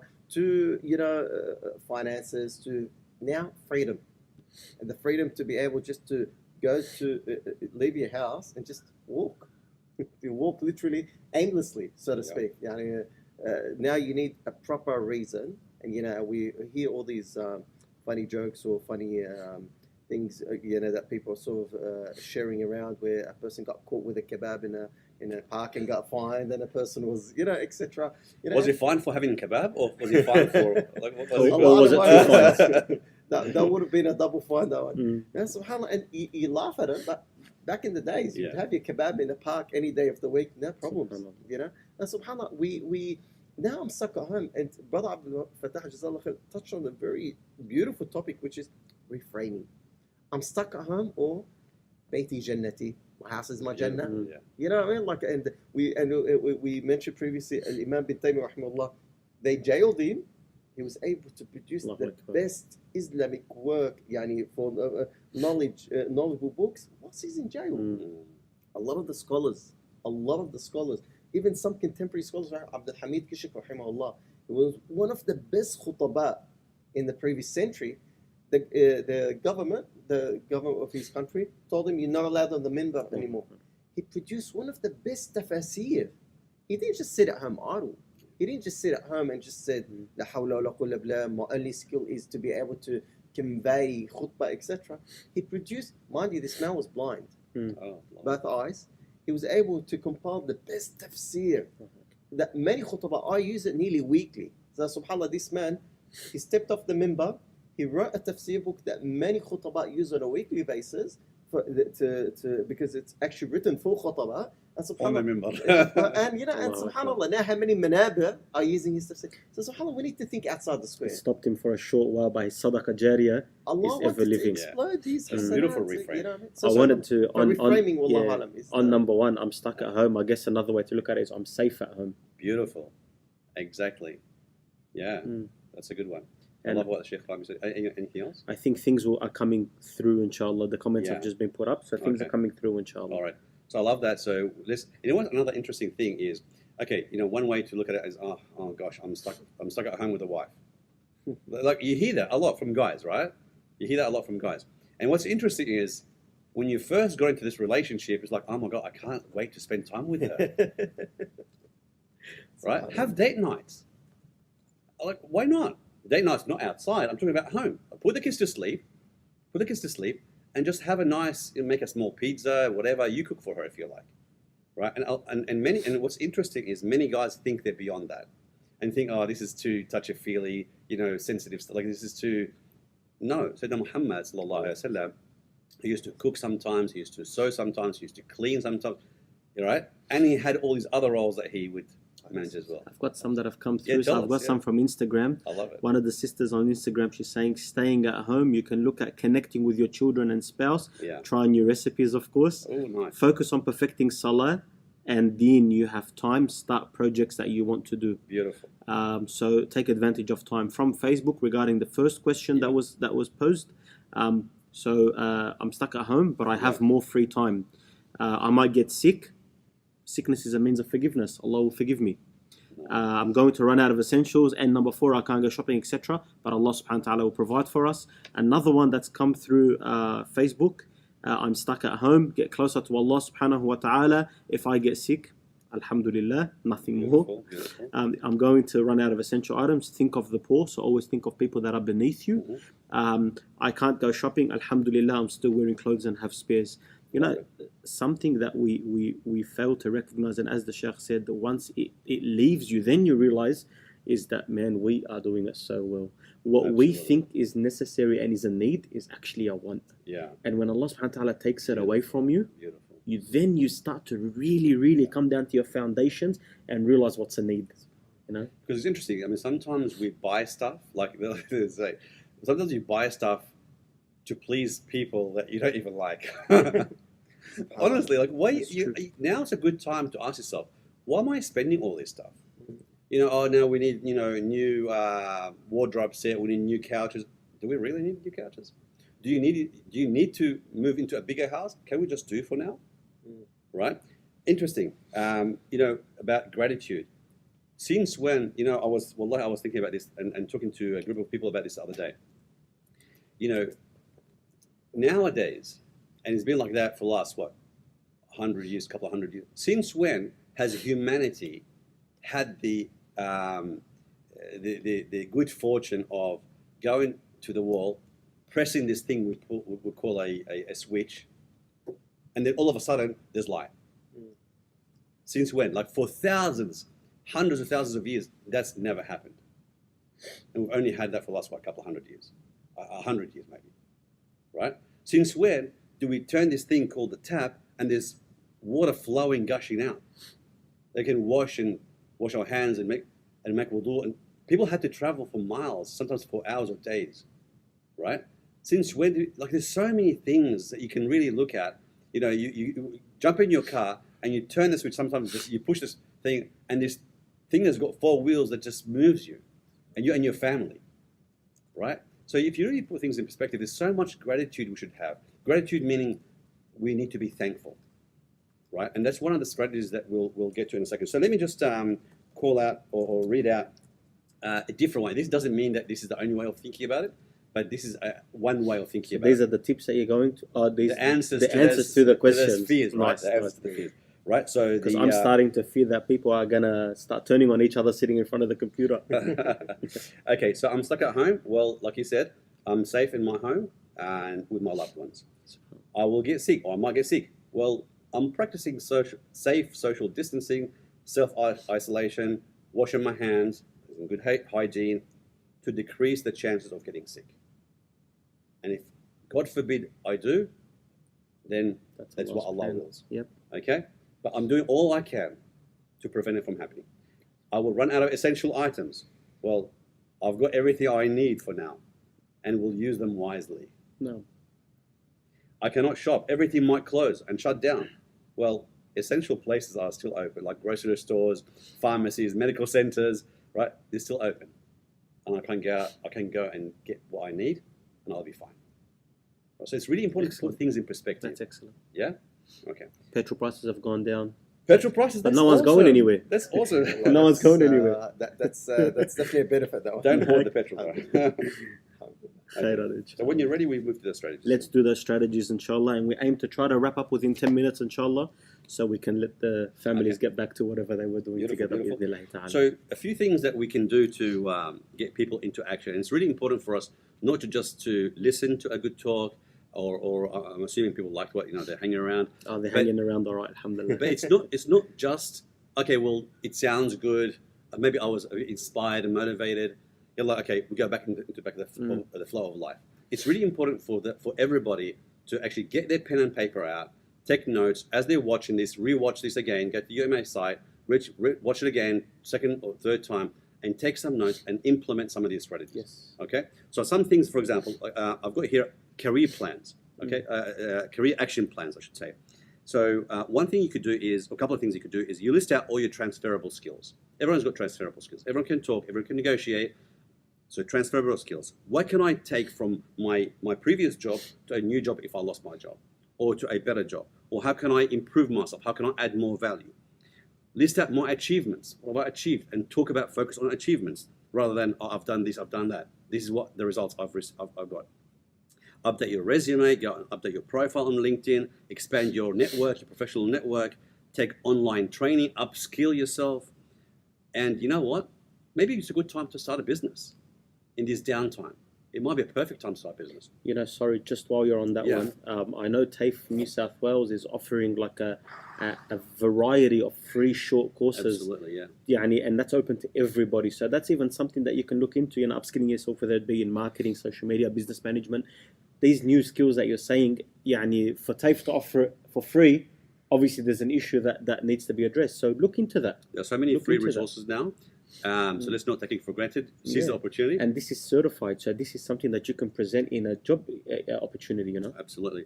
So, the ebook that you mentioned, That's it's got a in the whole comments, lot of links, like 2 Yes. pages of links Excellent. for people to use Excellent. that. That's in the comments already, inshallah, Yeah. and we'll send it again at the end of the discussion, inshallah Cool. ta'ala. So that's a career action plan, and there's a lot of other things people can share online if they want, and because these comments will stay. So Yes, if people correct. can share some ideas around the career action plans, it will stay, and other people can benefit from it, inshallah.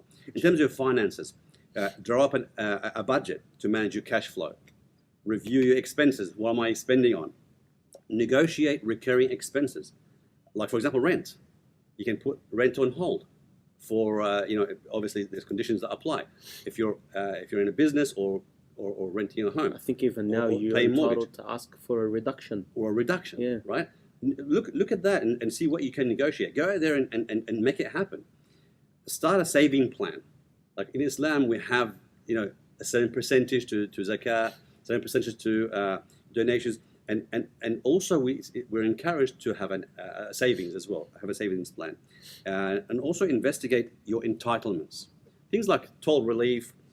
We've got energy rebates, discounted license renewals, things like that. The job seeker payment, the job keeper subsidy, all these no interest loans that are coming out now. Very important to look at these things and see what people are entitled to. And in terms of health and fitness and well-being, things to reduce, things like sugar, refined carbs, caffeine, chemical preservatives, things to try and eliminate as much as possible, nicotine, and for the non-Muslim audience, if they drink, for example, take that. If those of us who are challenged with addictions, please look at reducing that or eliminating it completely. This is the perfect time for that. Things to increase: healthy eating. Go back to basics. Things that come out of the ground, pull it out, wash it, see how you can cook it, right? Increase your omega-3 fatty acids, seafood, nuts, seeds, etc. It's very important for us to also exercise. Exercise for at least 30 minutes a day. You could break it down into maybe 3 10-minute intense intervals, because what happens when you exercise, your body is flooded with endorphins, like these happy chemicals, right? It's like a natural drug that Allah subhanahu wa ta'ala has given us to pick up our mood. So it actually changes our mood. SubhanAllah. Even 10 minutes of exercise, it's proven 10 minutes of exercise, it could keep you positive and happy and joyful for over an hour, right? Sometimes 2 hours. Maintain good hygiene and physical distancing, obviously. So that's number 3.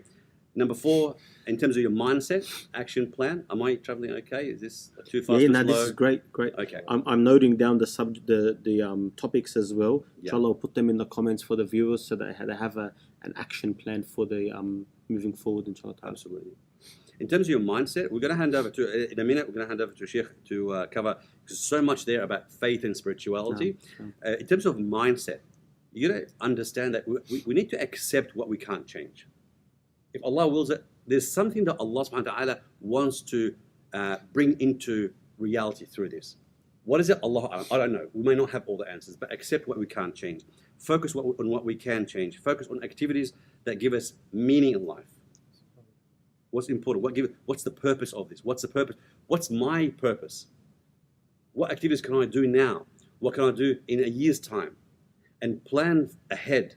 This is a perfect time to redesign how you live. Literally, redesign it. Build a good support network. Practice, and this is interesting, practice daily meditation, salawat, your dhikr, breathing, and gratitude. It's very interesting because these things are proven to reduce stress.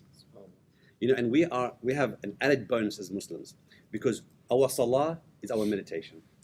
When we sit down after salah and we say our tasabih, subhanallah, what does subhanallah mean? Like if you actually sit down and just think about, subhanak ya Allah, like everything that you've created, all these trees, the green, the oxygen, like all they just think through these things. It's difficult in the beginning if you haven't done it before. Alhamdulillah, for what? For the sight, for the hearing, for the touch, for the arms, for the good health. for the good friends, right? For technology, for this, and sit down and actually think through this and say, Alhamdulillah, right? Allahu Akbar. Allah is greater than the virus. Allah is greater, is more powerful than this. Allah can help us recover. Allah, La ilaha illallah. Sit down and repeat. Do it for 10 minutes, 15 minutes. Wallahi, I can guarantee you, you'll feel amazing, right? Deep breathing. Practice deep breathing, right? Here's a great way to breathe, okay? Here's a great way to breathe. I'm going to teach people how to breathe, okay? When you sit down, and this only could take, literally while you're doing your dhikr, right? Breathe from your diaphragm. Don't just go shallow breathing. From your chest is shallow breathing. From your diaphragm is the right way to breathe. Why? Because there's carbon dioxide still down there, and it's not good for you.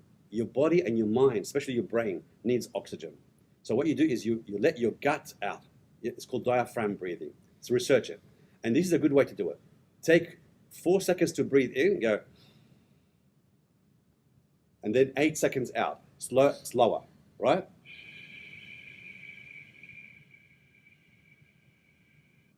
The first time you do it, make sure you're sitting down, because you could get dizzy, right? And you think, oh, you're going to freak out. But it's actually great for you. I actually done it off the record as you're talking. I actually feel a bit lightheaded. You know why? Like a bit more oxygen went to my head. The first time I learned this... That's why I didn't attempt it. The first time I learned this, I did it standing up, and the people who taught me said, no, sit down and do it. Wallahi azim, before I went into that session, I had so much going on. I was stressed out. I was like, I just need to do this and get out, right? It literally took 10 minutes to show me this, and I kept practicing. I felt amazing afterwards. It's like your whole body has an internal shower. Okay? So deep breathing, sit down, no rush. 4 in, 8 out. Do it slowly, deep through the diaphragm. And the fact you feel like that is because there's more oxygen in your brain. Okay? And your body obviously needs that. Number 5, relationship action plan. And that is open up to your family. Connect with them. Connect with your children. Be present. Connect with your husband or your wife. Right? Be empathetic. As in, what that means is just sit down and understand. You don't have to, just talk, convey what you believe. Just sit down and understand what your wife really feels. And also for the wife. Sit down and understand what your husband is feeling, because us men do not know how to express our feelings. And what's interesting is, I want people to research this. There's something called the 5 love languages. Now, this is a marriage counseling, this is a marriage coaching thing, right? There's something called the 5 love languages. Everyone expresses love and receives love in different ways. Some people need touch. Some people need nice words. Some people need gifts, etc. There's 5 different ways. Research it and practice it. Keep an open dialogue with children. Be mindful with the children. Please don't get too stressed out. Don't freak out. Don't get, abusive. Be very mindful how you use your words. For those of us who are loose with our tongue, right? And alhamdulillah, we're not. But for those brothers and sisters who are loose with their tongue, please be mindful. Be mindful, because a word can change someone's life to the better or to the worst. Wallahi, some people even tell you, when I was young, I've heard this from people. A very successful person. He said, a teacher once said to me that I'm dumb. And it stuck with him for a very long time, into his adulthood, until he got therapy around it. And he decided that he's not. And he achieved amazing success in business, in life, subhanAllah. But for a long time, he believed it. So be mindful of your words. And sometimes you could encourage somebody. May Allah reward you, you have great knowledge, but be specific with your feedback, right? And that could boost someone's, the feeling and the way they think about themselves. Encourages them to do well in life. I'll hand over to you, Sheikh, in terms of the strategy number 6. What do people do, like actionable steps, to reconnect with Allah subhanahu wa ta'ala, increase their spirituality and their faith? So it needs some, few tips from you. Alhamdulillah, may Allah reward you, Allah. Some of the tips, a lot of the tips are actually listening. I'm thinking I'm going to go implement that, especially that breathing exercise. Inshallah, bi'idhnillah azza wa jal. Wallahi, it's we were trying to convey a message to all the brothers and sisters, even to ourselves, all the brothers and sisters out there, and even ourselves, that the Islamic perspective is to have a positive mindset. So whilst we may not be able to pray Taraweeh in the masjid, Salat al-Jama'ah, Salat al-Jum'ah, etc., etc., Wallahi, al-Khalwa ma'Allah Azza wa Jal is one of the highest forms of connecting with Allah subhanahu wa ta'ala. Being with Allah subhanahu wa ta'ala, when no one else is watching, no one else is listening. And it's actually a lot more closer towards ikhlas than what we've been exposed to in the past. We just need to understand it and implement it. And being alone with Allah subhanahu wa ta'ala is one of the most joyful moments a person can experience in their life. The sweetness in it. Sweetness, the sweetness of Iman, the sweetness of taqwa, the sweetness of communicating with Allah. There's a very big difference between me making dua to Allah, Ya Allah khfirli, Ya Allah arhamni, Ya Allah have mercy on me, Ya Allah forgive me, etc., and me talking to Allah subhanahu wa ta'ala. Conversation. Absolutely, very powerful. We have a conversation Very with powerful. ourselves, with our wives, with our kids, with our neighbors, with the bus driver, with the train person, etc. Have you ever spoken to Allah subhanahu wa ta'ala? Have you ever actually communicated to Allah?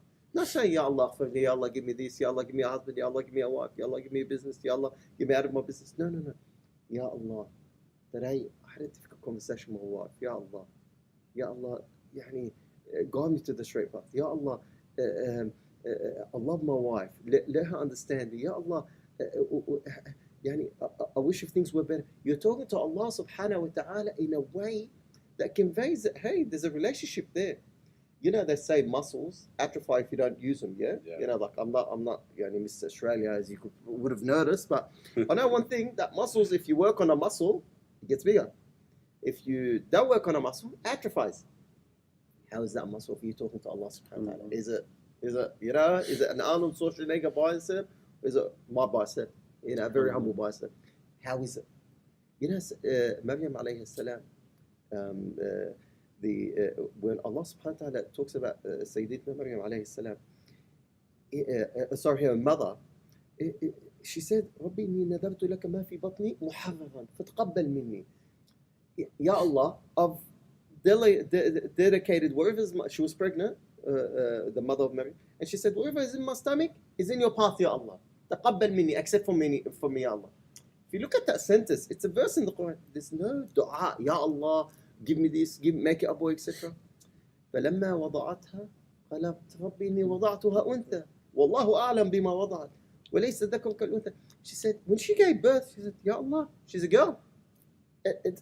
Ya Allah, she's a girl. It doesn't mean, it's like she's not asking for something. She's not asking Allah to change it to a boy. Ya Allah, it's a girl. وليس الذكر كالأنثى, and the girl's not like a boy. But however, Allah accept it. You find that the mother of Maryam alayhi salam was so connected to Allah that even when she gave birth and it turned out to be, she wanted a boy, because usually they give out boys back, then Israel used to give boys in the service of the houses of Allah. It was a girl. It's uncommon to give a girl in that worship. Sayyidina Musa alayhi salam, it's very interesting. You find the Quran the most spoken about prophet, Sayyidina Musa alayhi salam. Allah subhanahu wa ta'ala tells us that when he went to the mountain, coming long story short, Allah asked him, وَمَا تِلْكَ بِيَمِينِكَ يَا مُوسَى? What's in your right hand, Ya Musa? He was holding a stick. He could have said asa. Allah knows it's a asa, it's a stick. He could have said, asa ya Allah. He said, إِنَّا عَصَايَ أَتَوَكَّأُ عَلَيْهَا. I use it to walk. وَأَهُشُّ بِهَا عَلَى غَنَمِي. I chase my sheep with it. وَلِيَ فِيهَا مَآرِبُ أُخْرَى. And I've got other uses for this stick. But the scholars spoke so much about this. But hold on a sec. Allah knows it's a stick. Allah knows what you're using it for. The scholars said, the scholars of Tafsir said that Musa alayhi salam enjoyed the conversation with Allah so much that he just needed what to say anything. Anything that he could include and say underneath this stick, he would have said. One of the best things that we can do in this isolation, lockdown, being stuck at home, Jannati Baiti, I'm safe at home, whatever you want to call it, make the most of your connection with Allah. Now you don't need to travel to work. You could work from home. You've got more time. You could sleep early, wake up early, etc. Connect with Allah. Talk to Allah subhanahu wa ta'ala. Wallahi, that's one important thing. Secondly, ikhwani, one of the other things that we need to do is connect to Allah subhanahu wa ta'ala through dhikrullah azza wa jal. And Hajj Abdul Fattah Jazallah Khair mentioned a few things, but يعني Allah subhanahu wa ta'ala says, وَأَنَا مَعَهُ إِذَا ذَكَرَنِي. I'm with him if he remembers me. You remember Allah, Allah's with you. You lost your job. Your wife is unhappy. Your kids are you're in a tiny unit, etc. Allah's with you. What else do you need? Ya Allah, what did he find? The one that lost you. Or what did he lose? The one that found you. ماذا وجد من فقدك. If somebody wins the whole world, he wins the $100 million lotto, he is Mr. Australia, he is on Hollywood, etc., but he loses Allah. What did they gain? Or what did he lose? The one that gained Allah. If Allah's on someone's side, what did he lose? Be with Allah, and Allah subhanahu wa ta'ala will be with you, ikhwani, in these trialing times. Take within the asbab. نفر من قدر الله إلى قدر الله. We run from the qadr of Allah to the qadr of Allah. So we're not يعني being just mindless here. No, we're using our brains as Allah subhanahu wa ta'ala has commanded us.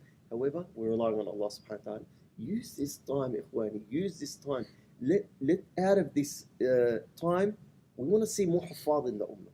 We want to see more scholars. We want to see more awliya salihin, pious people who worship Allah subhanahu wa ta'ala. We want to see the brother who never used to pray properly actually perfect his prayer. We want to see out of this isolation, 3 months, 6 months, a year, we want to see people who never miss out on Qiyamul Layl. We want to see people who, when they pray, they actually have khushu' in their prayer. We want to see people who do the afkar, they take their time. We live in this fast-paced environment where you want a meal, you just jump on Uber and it gets to you. You want to call someone, it's a second away. Take your time doing things. When was the last time you actually took your time to tell your wife, I love you? To sit down with your son or daughter and actually teach them Al-Fatiha correctly. Take your time with things. This is an opportunity, ikhwani. Last but not least, dua. And we may have touched upon it in different aspects of this talk, but wallah, ikhwani, if you're going through financial distress, if you're going through some emotional issue, if you're going through, confinement, claustrophobia, wherever some kind of phobia that Allah protect us from, dua, ikhwani. Wallahi, dua is the weapon of the believer. Rain, hail, shine. You're rich, make dua. You're poor, make dua. You're healthy, you're wealthy, etc. Make dua. You're going through an eclipse, also make dua, ikhwani. Wallahi, not once did that person make dua sincerely to Allah, and Allah subhanahu wa ta'ala let him put his hands down with no benefit. We ask Allah subhanahu wa ta'ala that He forgives us and allows us to make the most of this time that we have. Jazakallah khairan, Sheikh. Allah yabarak fik ya Rabbi. Allah subhanahu wa ta'ala reward you. Sheikh Rami, I really appreciate your time tonight. Brother Abdul Fattah, wallahi, it was our pleasure to have you guys with us tonight. I think inshallah that will be the end of our discussion tonight. Brothers and sisters, if you have any questions moving forward, please contact me at any time. Brother Abdul Fattah, I'm sure you know who he is, and Sheikh Rami, you also know who he is. If you have any questions moving forward, need any support, please reach out to us, contact us. We'll be more than happy to help you, inshallah ta'ala. I also want to let you know that this coming Monday, so in 2 days, Monday at 7:30 p.m. inshallah ta'ala, back here again, live on the UMA social media platforms. We'll be hosting the Ramadan panel titled Ramadan 2020. Is this Ramadan a month to remember or a month to forget? Sheikh Rami will also be back with us inshallah ta'ala. As for tonight, I ask Allah Azza wa Jal to make it a beneficial night, to make it a gathering in which there was benefit, in a gathering that we can walk away from, inshallah, implement what we have heard. Jazakumullah khairan. May Allah subhanahu wa ta'ala be with you wherever you are. Assalamu alaikum wa rahmatullahi wa barakatuh.